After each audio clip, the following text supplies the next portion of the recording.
Hi, everyone. This is Nick Allen with Better Together. We are live. Again, Better Together is a local page hosted to discuss local issues and the importance of people coming together to make things better.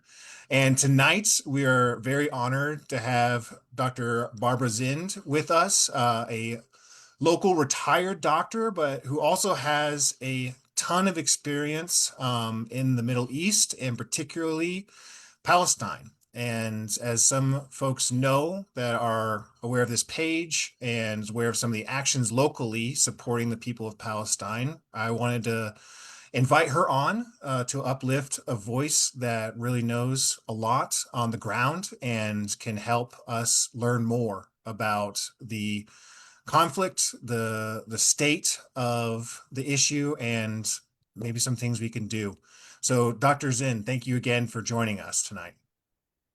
Well, thanks, Nick. Thanks for inviting me.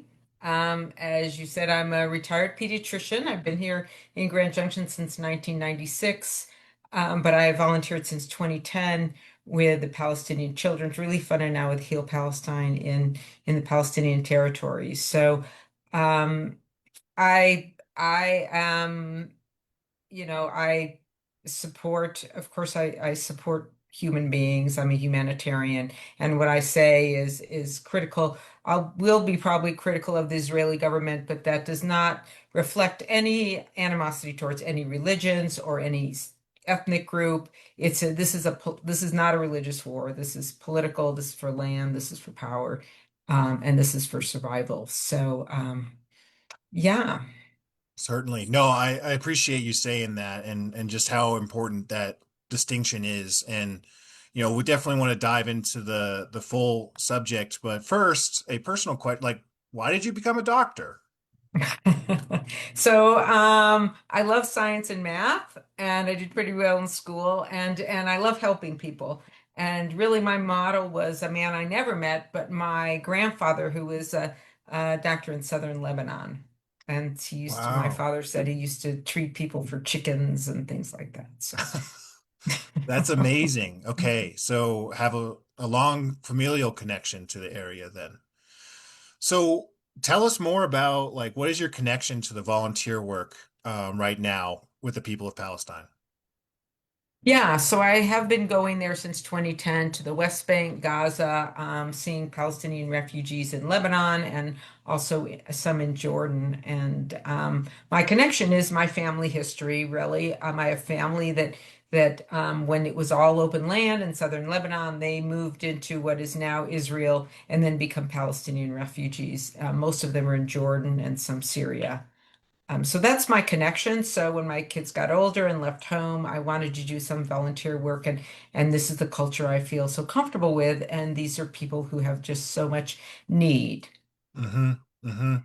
Well, speaking of, we know a lot, or most folks know, especially if you're watching, this channel right now, about the conflict and something that I think should be called and referred to as a genocide that we are watching and witnessing right now of an attempted extermination and removal of the Palestinian people from their land.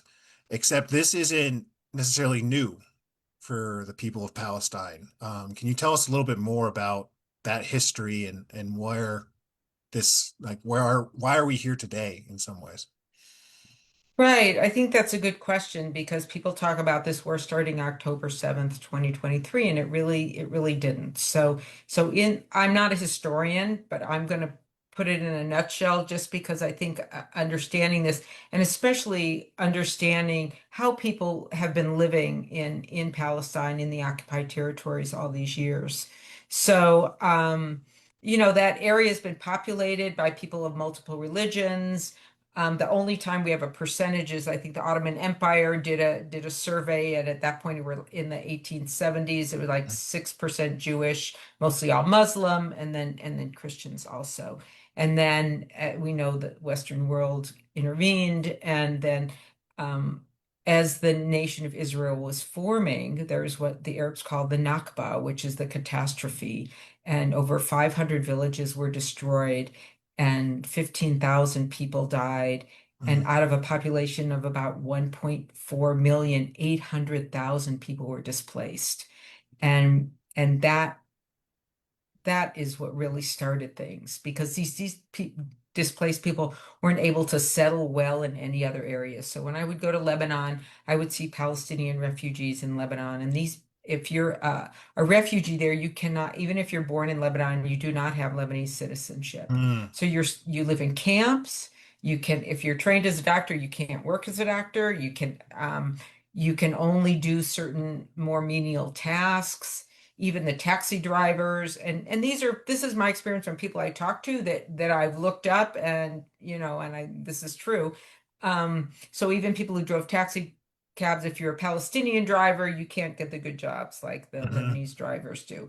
So they're really kind of, they have no passport, they're really in stagnation. They can go to other Arab countries, but many of them still don't allow them to be citizens there. The people who fled to Jordan could become citizens in Jordan. Some of them live in camps. My cousins were pretty much incorporated into the Jordanian society and are Jordanian citizens, but that mm, wasn't true of Lebanon. And then in the West Bank, many people still also lived in camps. They, of course, were nobody in the West Bank really has citizenship anywhere. They can get some Jordanian passports, but they're different from the Jordanian passports. So mm, so once again, they're kind of in a limbo, many living in camps. They could buy land if they could, but but in the West Bank too, even though it's not as bad as Gaza, they're still very limited as far as you have to get a visa to get out. You're very limited. Israel controls a lot, like the water. So in this one town I went, I met with a guy who's the civil engineer, water engineer, and he said that 80% of the water that they drove out of the wells goes to 20% of the population, who are the Israeli settlers, and mm, the 80% of the Arabs get get 20% of the water. And there's mhm, a lot of daily, there's checkpoints everywhere, over 100 sometimes in the West Bank, depending. And these are in the good times. So they've really been, and the settlements keep growing. So it's been really hard for them to thrive in the situation that they've been living with. mhm, And then we get to Gaza. So Gaza is, since 2007, they've been under siege. So if there was some violence, the Israeli government forced all the Israeli settlers to leave, and then really made it Gaza the largest open air prison in the world. When right. I went there the first time, it's really scary. You go through this huge security building, and then at that point there was this wire fence that you went through for like a quarter mile, just you walking through this fence, and around you is this destruction. Mhm, Now there's a shuttle, and the Gazans have changed that destruction and all that cement. They've recycled that cement. They took it out with horses and carts, and they have beautiful, agriculture there. 60% of Gaza is agriculture. But wow. these people, yeah, these people are penned in. And Mhm, so what I would do in my medical work would be to see kids with chronic diseases, and these kids would be sponsored by people who donated to the Palestinian Children's Relief Fund. And I would make sure that they do the best they can with that money that was donated, get medications. But it was difficult to get medication sometimes. There was not a lot of availability. It's difficult to get special foods for kids who had metabolic problems and were on special diets. And even building the oncology center that is now destroyed, but that they built, took so long because everything that comes in just takes so long. mhm, Getting sick kids out and sick adults out is difficult too. So that about a third of the requests for children to come out with medical to leave Gaza to get medical treatment for something that couldn't be treated in Gaza, about a third of them were denied. And even out of those two-thirds that were accepted, many of them couldn't go because two-thirds of the people set to accompany those children, were denied. So mhm, that sometimes they couldn't even get out. And it's the Israeli government that's determining whether you can get out or not for that treatment. Right, right. And sometimes it might be arbitrary. People don't know. I mean, and Hmm. it's hard to find out sometimes. So, yeah, so that's getting in and out for medical care is difficult. With children with the oncology unit, they would do a biopsy, and the biopsy specimen had to get a permit to get out. And then you had to get some person with a permit to carry the biopsy specimen. You can't just mail it. Mm. So it was so difficult to get that second opinion for pediatric cancer biopsies, and it's something we do here in Grand Junction. I mean, you sometimes it's a rare disease, so we have great pathologists here, but you need a subspecialist Mhm. pathologist to really look at these and help determine the treatment. So there were just so many barriers to water, to food. They had good produce, but importing food was difficult. And exporting food was difficult in Sure. Gaza. Yeah, they may have the best strawberries, but sometimes on the border they would be held and just left to rot and Right. wouldn't be allowed through. Yeah. And I mean, we've seen a lot of those images of, aid and food just left out to rot that was supposed to go into Gaza. And Right. Yeah. it's it's interesting point because I mean, in my work, I work for just our local school district with attendance, and so I work with kids, and a lot of our kids in our community go to Children's Hospital in Denver for treatment.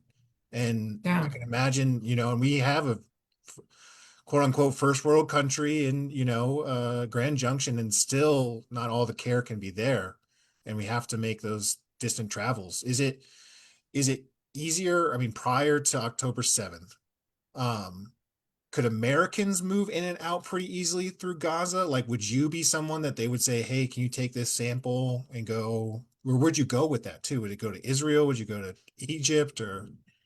You could go right. There's some good Palestinian hospitals in Jerusalem, and sometimes they would go to Israel. I mean, there was top-notch care for. I saw these kids with chronic diseases, and there could be, an international center for the care for that rare disease in Israel. But the barrier for people to get in, especially young adults with their children, the parents would have difficulty getting out. Mhm. So to get into Gaza before October 7th, you would have to get a permit, and pretty much you had to work for a nonprofit, or you had to have a good reason. You couldn't just go in Mhm. without that permit. And then even if you had the permit, there was a risk of them turning you away. I used to have to wait hours, hours at the border, just waiting to Yeah. see if I could get in. And I Right. always did. But yeah, so it was difficult to get in, very difficult to get out. Hmm. Hmm. It was Most. basically every time I went, I thought this is an unsustainable situation. People cannot keep living like Mhm. this. And we see what happens when people live like that for a long time. Right. Right. And like, I mean, it seems. Um, it seems a given, but I'll go ahead. I mean, the attack on October 7th was brutal. It was murderous. It was just um lack of better unnecessary. Just like it was terrible, and innocent people were killed, captured, um, and murdered. And so we condemn that with all fibers of my being. And I know any person truly does that cares about the Palestinian people too. And because we're Right. seeing the blowback that's occurring. And I mean, I think, can you can you tell us a bit about like what are you hearing from the people of Palestine right now, the connections you have? What, like, I know there's been the food shortages are massive right now at a very scary level. Starvation continues to be a major concern. What are you hearing, and what connections do you still have that you're able to get to? Yeah, well, first I want to reiterate what you said in that what Hamas did on October 7th was terrible. Like I said, I'm a humanitarian. I will care for any child that walks in my door. I don't care who they are. But so it was horrendous. And when the war started, I was walking on the beach and Mm, with friends, and we saw the missiles go over, and there were other people on the beach. It was dark, and this was in Gaza. No one was cheering. Everybody was frightened hmm because they knew the repercussions of that. hmm Um, so my connection now with Gaza, I'm on two medical advisory boards with Palestinian Children's Relief Fund and Heal Palestine.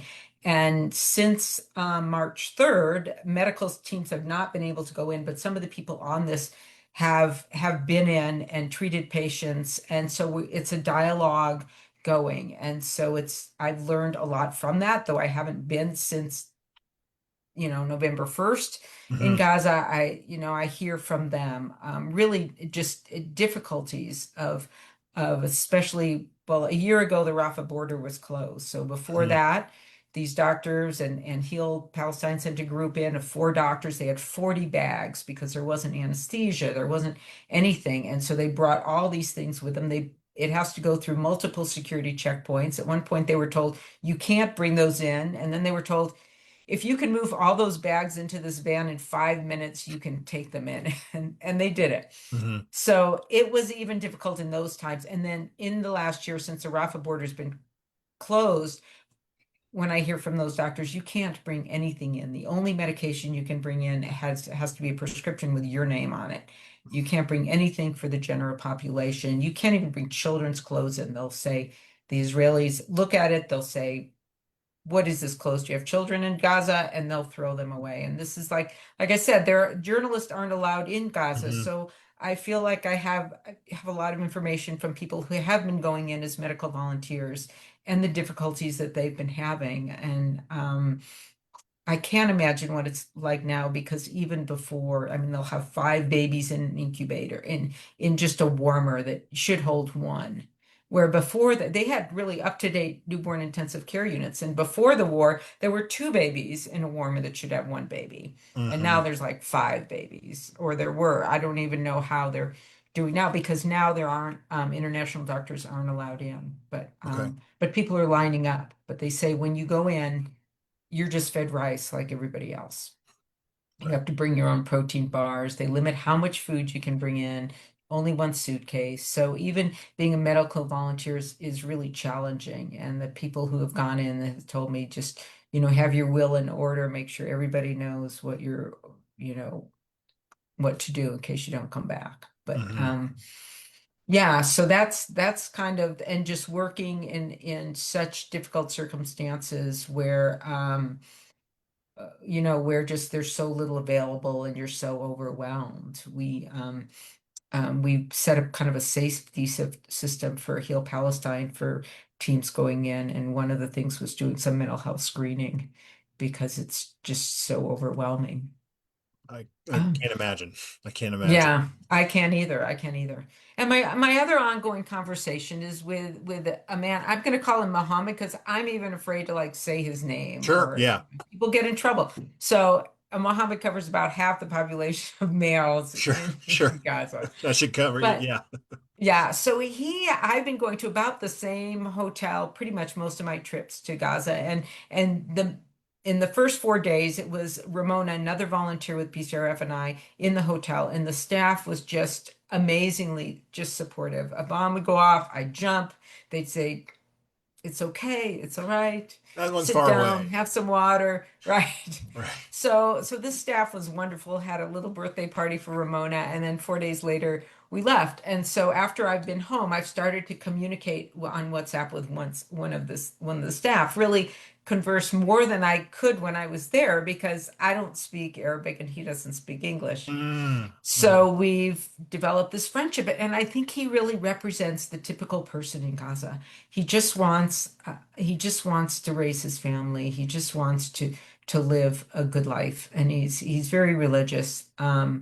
He and they've been displaced probably 7 or 8 times. They were in the south on the beach for a long time. Now they're more in the north throughout all this year and a half. He's been hit by shrapnel. He loves to, work in a restaurant. And so Hmm. they set up a little pop-up coffee shop on the beach. But these coffee shops were targeted by Israeli missiles because this is where the young men hang out. So he was hit by shrapnel. He was in the hospital for a while. Now he's just trying to get food. Right. So it's just so difficult to get. He hasn't had fruits or vegetables for over a month, his family. And like I said, I think he's representative of the majority of people. I mean, they Hmm. have a lot of kids. Half the population is children. Right. And Right. so that's really their they and after seeing hundreds and hundreds of these families, children are a priority with them. And so they're trying to get clean water. There's no surface water in Gaza. The well water is brackish, so my friend has helped redig one of the wells, and they're trying to get some funding to help bring some water out, but that's only water for washing. The water comes from the desalination plants, which haven't gotten fuel, and three pipelines from Israel. And those have been on and off throughout the war. So people are really just getting drinking water is challenging. And then to speak of food, it's just down to rice and lentils Right. if you can get that. And once a day. And the lentil soup he showed me a picture of the other day was just so watery. I Hmm. mean, yeah. So for real quick for our viewers, we do have a link here for Heal Palestine. If you'd like to make a donation, we'll be sure to do one after this broadcast. I think there's one question we have um, from an audience member here with just like, I mean, how did you navigate the intense emotions? I'm sure you weren't able to eat that much while you were there either, even in like, before October 7th, like just how do you navigate something like that? Well, when I was there for that month, I was supposed to be there for 3 days, and I was there for the month. And Ramona that and I got hooked up with. We joined a group of 40 to 50 um, humanitarian workers. Most of them were there working, and we moved together. And so that camaraderie, it was interesting to build. Really, you have to build a whole community and a culture with people from all over the world Right. and all different ages and coming from all different directions. And so I kept saying, somebody should write a sociology paper on this. But we really kept each other busy. I took Arabic classes, and our organizations were able to get food at that point. Hmm. But right when I was leaving, there was, basically they said we were in the South. One of the drivers really risked his life to drive to the North, go to stores, buy things, and bring them back. And he said they're going to be empty in a week. And that was the end of October Right. of 23. So it's hard for me to imagine what people are living off of. And we had water. I mean, we were living in a parking lot, but surrounded by thousands of Gazans who were living in a little. They separated us just because we kind of draw attention, and just thousands of Gazans who were having more. I mean, we had 50 people sharing one toilet, but they had like 100 people, 200 people sharing a toilet that wasn't always functional. So Hmm. so for me, I see the people around me having so much more difficulties than I am. And I know an American passport is somewhat of a golden ticket many times. Not so much now. The things that we did, traveling in convoys, making sure the IDF knew where we were going, that doesn't work anymore. So the people going in now are just incredibly brave, really. Right. It seems like there's been, I mean, I think it's the most deaths of aid and international workers in any conflict zone ever. Just straight up targeting. Um, Right, yeah, right, that's right. that's brutal. Are there any standing hospitals left in There Gaza? are some, the UN puts out some periodic reports, and I looked at the one yesterday, and there are some, they're all partially functional. But the European hospital that they've been bombing lately, it's a huge campus. I mean, it would be the size of like CMU, Hmm. but all the hot different wards of the hospitals and things, and just a very up to date, amazing pediatric ICU there. As I did tour the hospitals in 2022 Hmm. and went to many of these hospitals, but but they're so limited in what they can do, really. Hmm. Right. Sometimes we'll get on our group feed. Somebody will say, well, I have a patient with this. Can we, can that be, can anybody in Gaza do that? Or, and so it was like brain surgery and no, I mean, they can do some basic things still, but it's so limited. Yeah. And Right. even earlier in the war, the risk of secondary infection after any surgery was like 50%. Right. Yeah. I was hearing a story yesterday of just surgeons talking about having to clean, maggots out of wounds and Yeah. Yeah. yeah, and not having antiseptic or, just normal things that people should have access to. Right. Right. This might be a tough question. Then there's been some back and forth on the numbers of deaths. And for a long time we saw a lot of propaganda around like, oh, these are the Hamas numbers on deaths. And I think I can't remember the last count, but it seemed to still be under 100,000. But there's a lot of international people and there's people that care that this is a lot worse than what's being reported to us. Would you agree with that statement? Right. In the beginning. So Hamas is I mean, Hmm. Hamas is Right. like The government there. the whatever, your health center, Right. community health Right. center. So in the beginning, they were reporting, they have logs of all the people, and sometimes whole families were wiped out, and people would report people missing that were dead, thought to be dead, buried under rubble. And then it became that they had to change their reporting because there was doubt. And so they only report the people that they know, they Mm, see, or mm, whatever. And so that's that 53,000. But we know that there's many other people buried under the rubble. And though that's when at this point in time, it's over 15,000 of the identified kids are children, and 60% of those of the dead are women, children, and the elderly. So mhm. when you say a targeted population, if you're that is the percentage of the general population. So when I look at this mathematically, if who you're if the deaths are the exact same percentage as they are the general population, then you are not targeting anybody. You're just killing the general population. Right.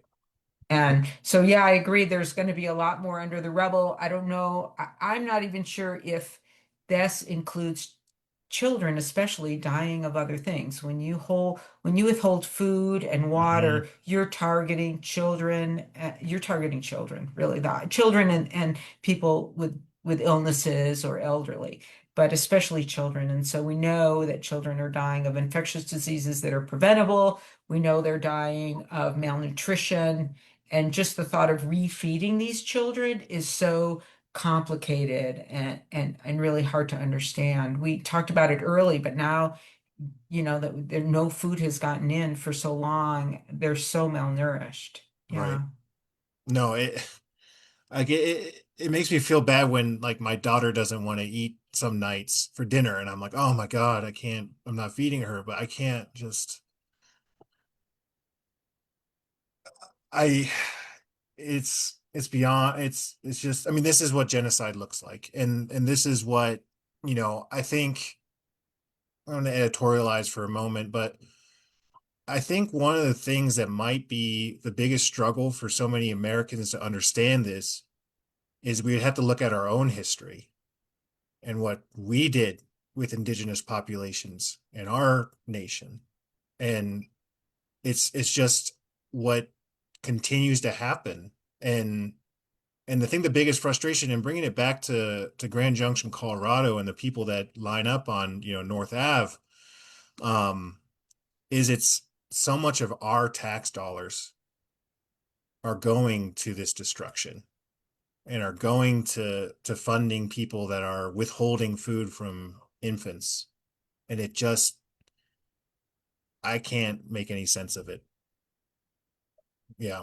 It's Well, it is. It's not, I mean, I feel bad for the Israeli people too, sure. Yeah. because they know this is wrong, and you can rationalize it, and I feel bad because now this is on their conscience. The Germans are still getting over World War II, Hmm. and we do have control over this war.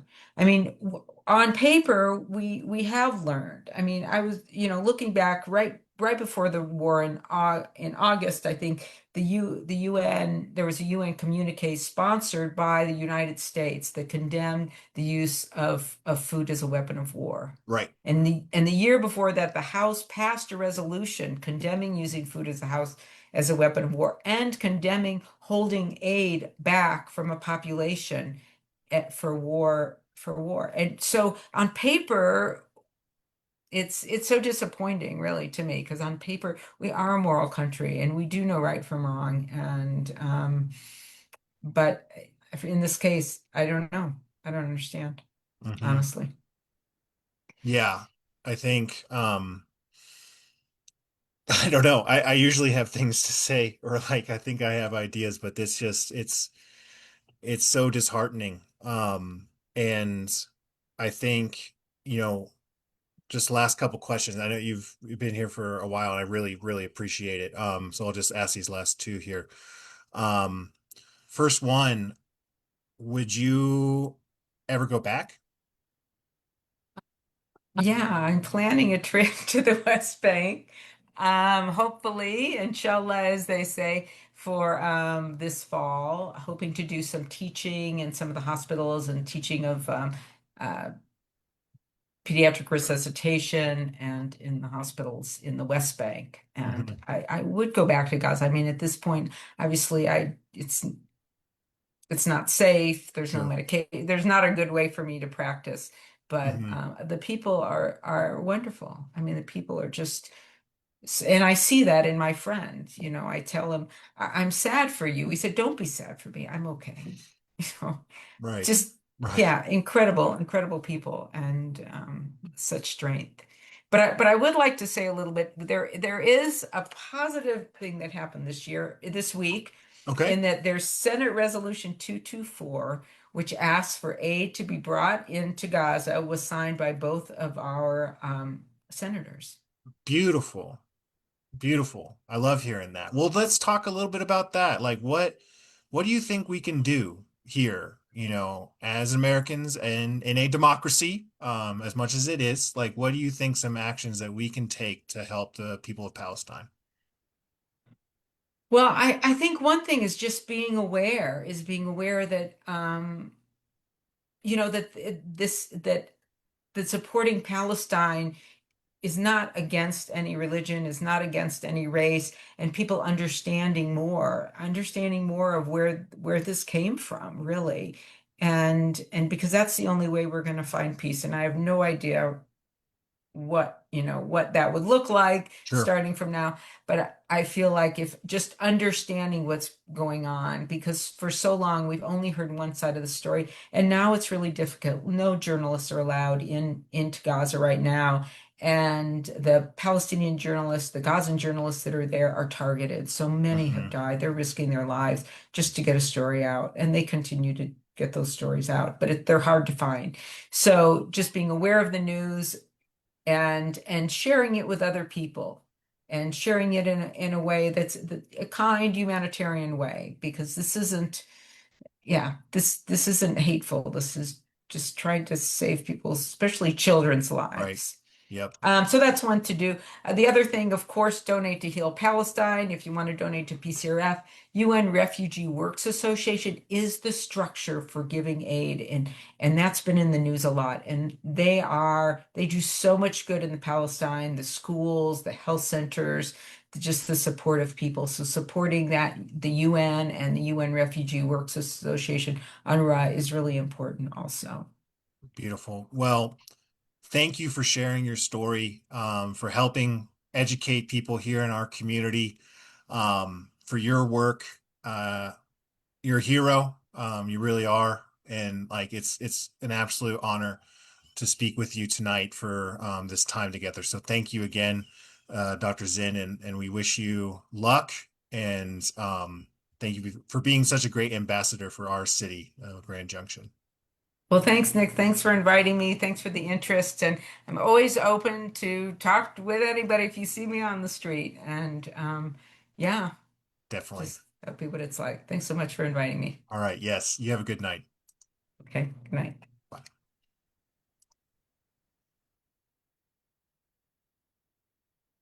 Okay, everyone.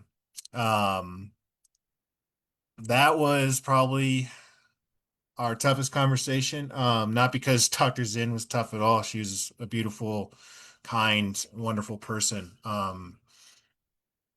But that's the first. I mean, I've listened to a bunch, and read a bunch on, thank you, Mary Ann. Thanks for sticking with us.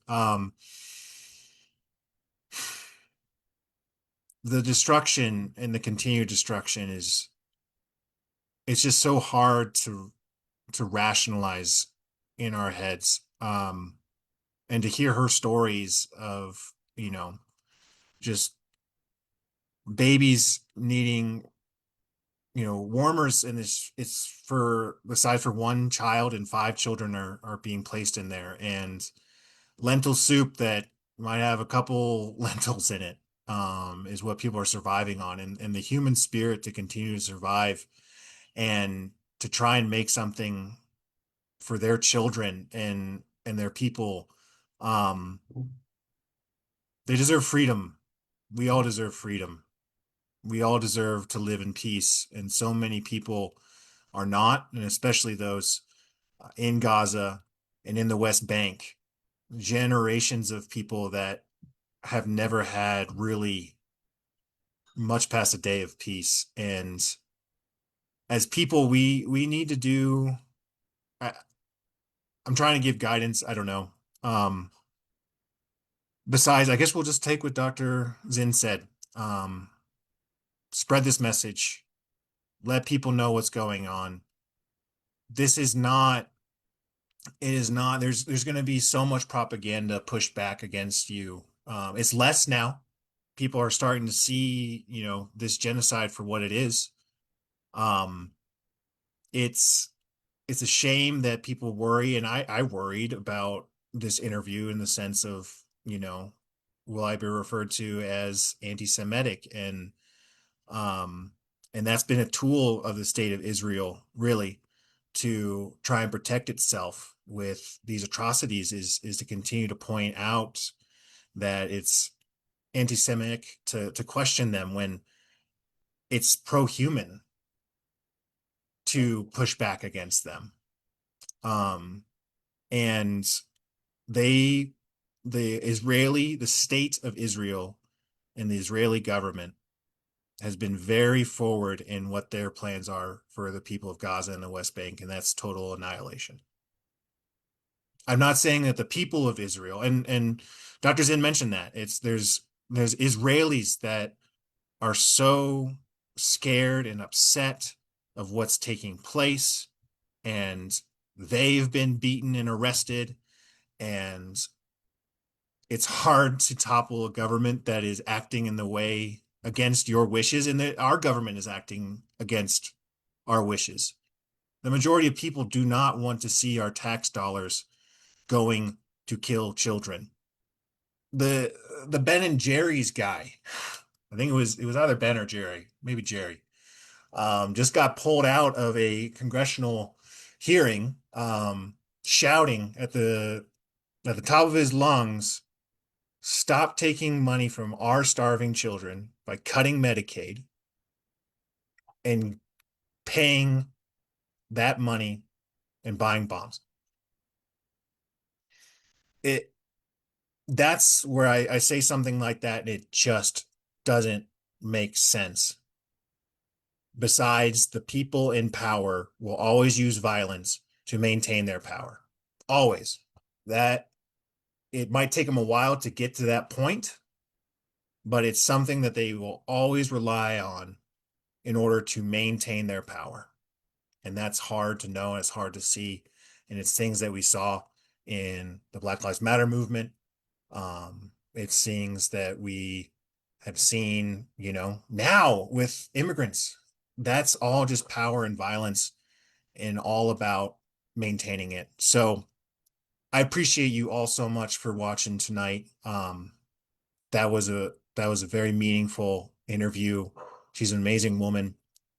There's going to be a protest this weekend. I'll post it on Better Together this Saturday in support of the people of Palestine as we strive for ultimate peace. And we'll be out there, and I hope you can join us too. In the meantime, we appreciate you all very, very much. This is Better Together. If we continue to unite and push for good things, I know it will be better. So thank you all. Have a great night, and we'll see you soon.